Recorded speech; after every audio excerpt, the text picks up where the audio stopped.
Have you ever heard the phrase that we are most like the top five people we spend time with? Well, today we're going to talk about how aligning yourself with winners turns you into a winner. Welcome to Thriving Launch with Louise Congdon and Kamala Chambers, the show for heart-centered entrepreneurs who want it all. 5 days a week, we bring you different segments to inspire you to live a life of freedom. We interview the leading experts in the field of business, health, and love. Be sure to check out Training Tuesdays, where we give you a clear action plan to grow your own business. Do you have a product or service that you would like to sell online? Or maybe you've been thinking about it, but you're reserved to do it because you need a website, you need complicated systems, and you need to spend money? Well, I've created a completely free course that teaches you how to use Facebook in a purely organic way. This means no ads and no money are needed. You can use Facebook completely free. So head on over to thrivinglaunch.com. Opt into my Profit from Social Media course. I'm going to teach you the free methods to using Facebook to make money today. And not only that, if you've ever seen the movie, it won several Academy Awards. It was a big hit, the movie Foxcatcher. We're bringing on the real character from that movie, Mark Schultz, who is played by Channing Tatum. Mark Schultz wants to introduce us and welcome us into the mindset of a champion. He's a two-time Olympic gold wrestler. He's been entered into the Hall of Fame, one of the greatest wrestlers of all time. It's really fantastic. And not only that, he's written a New York Times best-selling book. The man is truly accomplished, and he's not just here to set the record straight about Foxcatcher, but also help us with some mindsets so that we can be champions. All right, welcome to the show, Thriving Launchers. Today, we have Mark Schultz. If you watch that movie Foxcatcher and you know anything about it, or you know some things about me, you know that I love wrestling. So I brought on one of the most inspirational wrestling guys that I can think of in the gamut of amazing wrestlers. And it's really interesting because Mark was featured in that movie, Foxcatcher. So without further ado, welcome to the show, Mark. Are you ready to launch? I'm ready. Awesome. So, Mark, you were featured in that movie, Foxcatcher. What was that like? What was the experience of hanging out with some of the stars from the movie to have that movie come out? Let's just start with, what is it like to be featured in a movie? Well, for me, it was very different. You know, I did a panel in Hollywood. It was called My Life Turned into Film, A Surreal Experience. And the other panel guests were Aaron Ralston from 127 Hours and Tony Mendez from Argo. And I think his name was Ben something. He was the moderator. He asked all of us, did you like the movie? And those two guys said yes, almost immediately before they could get the question out. Me, I took about 10 seconds and I looking up in the air wondering what I should say, because it was not a slam dunk for me as to whether I liked it or not because of the way I was portrayed.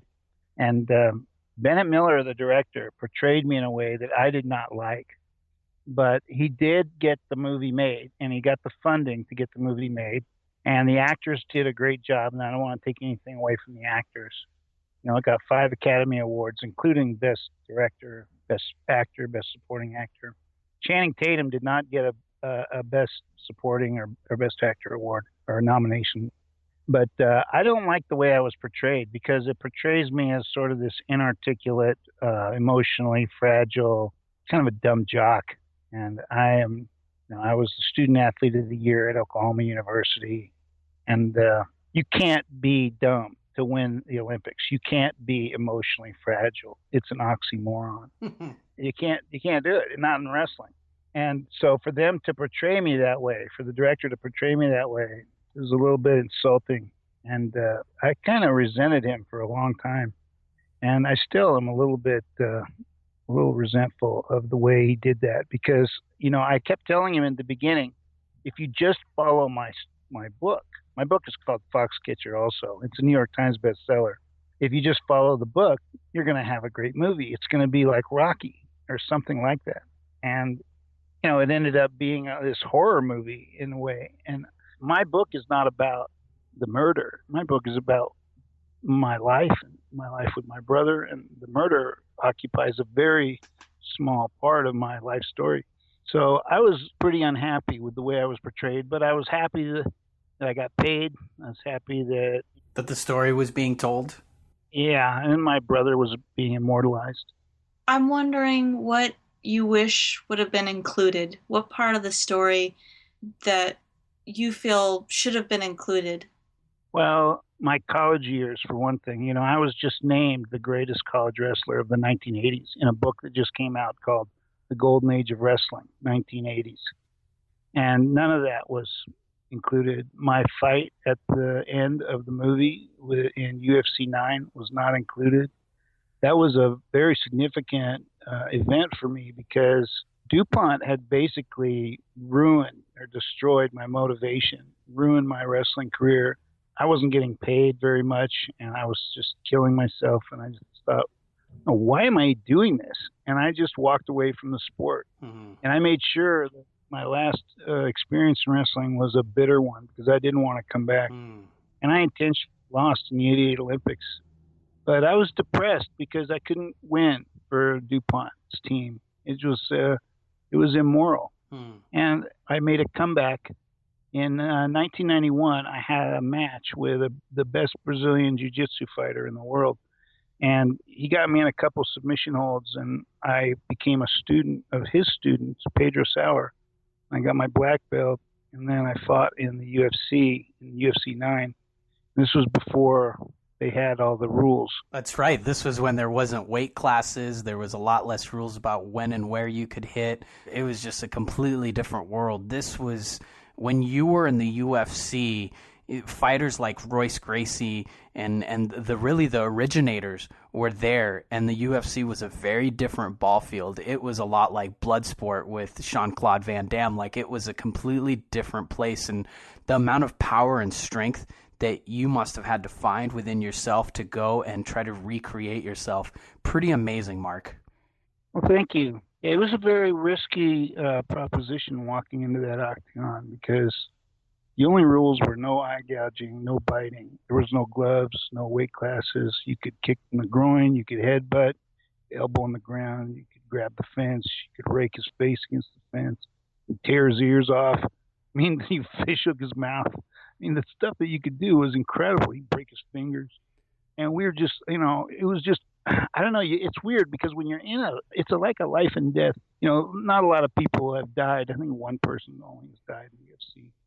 I had a friend of mine that had his eye socket smashed and crushed, and he started wearing glasses because he almost went blind in that eye. And he lost to the guy that I fought in the UFC, and he got caught in a fix and got elbowed in the head like 20 times before the ref stopped it. It was the most significant event of my life because it was the last athletic event, last competition I ever competed in, and it ended my career in the way I want it, going out a winner in the most ultimate man against man combat sport. And, that's why I got into wrestling in the first place. It wasn't to win competitions or tournaments. It was to defend myself. I thought wrestling was the ultimate martial art. And then I found jiu-jitsu, and I switched over immediately. So this is my big question for you here, Mark, is you have these upsets in life that could really knock a person down. Losing your brother, being part of this amazing team, and then not really feeling like you want to be a part of it or really wrestle all out and be fully who you are. As wrestlers, I know for myself personally, being out on that mat is one of the most beautiful, spectacular moments I can look back on my life, and I know that it was so special to me. Now, to have an upset and kind of a destruction of your life the way that you had it, and then you write this fantastic book, it becomes a New York Times bestseller, you go on and wrestle and fight inside the UFC and win some matches there, you train, you recreate yourself. Then this movie comes out and it portrays you in a way that you don't really like, and that's kind of another upset. What are some of the ways that you've found that maybe all of us here at Thriving Launch, we can apply some of your mindsets that will help us recreate ourselves? Because I know that I have upsets in life. Kamala has upsets. Our audience, they have upsets. What are some of the ways that you've just taken these upsets and these difficult moments and recreated yourself and found that strength again? Well, one thing I learned was, number one, you stand up for yourself. When Bennett Miller came out in an article. The writer wrote that it was Bennett Miller's intention to disrespect and demean me and my character. I went public and I attacked him in public media on Twitter, Facebook, and I basically stood up for myself. And I apologized for the harshness of my language, but I did not apologize for standing up for myself. And because of that, and I did not intend for this to happen, but because of that, my book took off in sales. And it made people interested in the story, wanting to get the true story. And there's a lot of lessons in the book. I didn't, the book is called Foxcatcher. I didn't name it. The publishers named it because they wanted to take advantage of the publicity around the movie. I don't like the name, but it's my autobiography. And there's a lot of lessons in there that, people can glean about what to do when they are facing adversity or, facing some obstacle they have to overcome, or some person in their life who is causing problems for them. And I have had a very tumultuous, intense, difficult life in that way. And I've suffered a lot of physical pain pushing myself. You talk about wrestling being this beautiful, spectacular event. To me, it wasn't that at all. To me, it was, look, if I'm having any fun at all, I'm not pushing myself hard enough. So that was my philosophy. And I lived that philosophy up until I wrestled and fought my last fight. I just figured if I was having any fun, I could still push myself harder and harder. I doubled down a lot of times. People question whether I, what I'm doing or saying. And, I take my losses hard. One thing I think people can learn from wrestling and from me and maybe you is we learn the most from our losses. Everybody wants to win. Everybody wants to gain. Everybody wants to be rich. But when we make mistakes and we lose and, we get ripped off, we don't forget those. And you can learn a lot more if you are determined to overcome and never make the same mistake twice. And to me, losing was the worst possible thing. It was like a crime. It was like a sin I could not commit. And that's where we learn our most valuable lessons, is from our losses, if we're willing to study them, review them. I don't forget my losses. I forget my wins, but not my losses. Funny how that works. It's really powerful what you're saying, and that's a complete tweetable for me. We win the most from our losses, or we learn the most. We get the most from our losses. I remember when I started wrestling back in 9th grade was the first time that I had actually wrestled. And when I started, I was going up against guys that had been wrestling since grade school, middle school, and I was brand new to it, and I got my butt kicked. And after a few of those butt kickings, I had to start thinking, if I want to win, if I want to be really great in the sport, and I like the sport, I can tell that I'll be great at it. But if I want to be great, my whole perspective around losing will have to change. It'll have to be different. Otherwise, I'm just going to be a loser. So I started to think, I'm always winning as long as I'm learning. Even every time I go out there and try, even if I lose, if I can take something and learn from it, then I'm winning. So in that respect, I'm always winning. And I think you really hit the nail on the button there when we're talking about life. So what kind of lessons did you get out of being portrayed in this movie Foxcatcher in a way that you didn't like? What kind of lessons have you taken from it and utilized in your life, or ways that you've empowered yourself? Well, one of the things I really dislike about the movie is that it has me looking up to DuPont as sort of this mentor, father figure, leader, coach, whatever you want to call him. And, the truth of the matter is, when I was out there, first of all, Dave and I, in the movie, it shows Dave and I competing on the farm, Foxcatcher Farms, at the same time. That's pure fiction. Dave and I were not on the farm at the same time. We were never on the farm at the same time. And another thing is, I did not go to Philadelphia to join Team Foxcatcher. I went there to take a job at Villanova University. That's one thing that I really resented about the movie, was they had me looking up to DuPont as this winner that I wanted to associate with. And nothing could be further from the truth. It was the complete opposite, actually. He was a loser that I didn't want to associate with.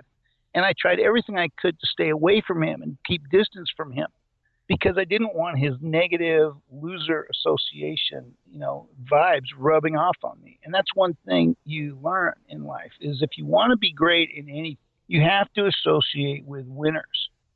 And DuPont knew this concept. He knew if he hung around winners, it would rub off on him.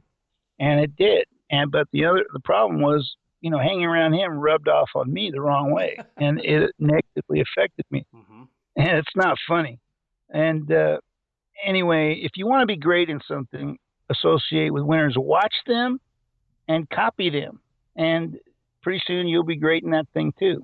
It's a really powerful message there. And to be able to go through so much and then to have the whole world be able to get a very limited perspective of it, and for you to be able to continue to hold on to your truth. I mean, it just really brings an inspiration for how to live as a winner. It doesn't mean that, we can't all be Olympic gold medalists and Olympic winners like you are, but I'd love to know if there's anything else that you want to make sure that the world knows about your story or that you want to leave the audience with. Well, the true story of Foxcatcher, Team Foxcatcher, is actually in a documentary called The Prince of Pennsylvania. It was on Netflix. There's another one on Team Foxcatcher that Nancy Schultz made. It was Dave's widow. And those are accurate. Matter of fact, I'm not even in Nancy's documentary because Dave and I were never on the farm at the same time. But the thing that I would want people to know about me is if you want to be successful, find the best people in that field. Do whatever it takes to associate with them. For me, I tried to make people laugh. My dad was a professional comedian, so I could make people laugh. I used to memorize Steve Martin, Bill Cosby before he went, and then I would make them laugh, and they would like me to hang around with them. And because of that, I was allowed to hang out with college guys, like, for example, when I was in high school, which was a huge advantage. And I hung around with Andre Metzger, who was the youngest world medalist ever at Oklahoma. It was a huge advantage associating with him. And I just did whatever I had to do to get into the groups that I wanted to get into, the guys that were the most successful. And if I, hung around them long enough, I did what they did. And soon I became as good as them. That's how you make it in life. That's really powerful to hear that from you, someone who has had so much success in their own life. Not only have you been an Olympic athlete, you've also been a New York Times bestseller. You're someone that I look up to and really admire for what you've done. So I really appreciate the keys that you've given us today, and also just setting the record straight about your own history and some of the things that you didn't like about the movie, and also just sharing your success and what you've been up to and letting us know how we can also tap into those mindsets. One of the things that we've done here at Thriving Launch, which is really special to me, is we bring on the most successful possible people that we can find in all sorts of areas of life, so that the listeners and the community at Thriving Launch, so that all of you can tap into this excellence and this wisdom and share some time with all of us, so that it changes and somehow reprograms you for success. Not only do I interview this so that the audience gets it, I do it so that I also get to sit down with Olympic athletes or New York Times bestselling authors, or just the most successful people we can find, so I can spend time with that person and then give that gift back to the world. Thank you so much for coming on the show today. It's been a real pleasure to have you on the show, Mark. Thank you. I appreciate it. Have a good day. You've been listening to the Thriving Launch podcast. For books and resources related to today's episode, make sure to head over to thrivinglaunch.com. We'll see you there.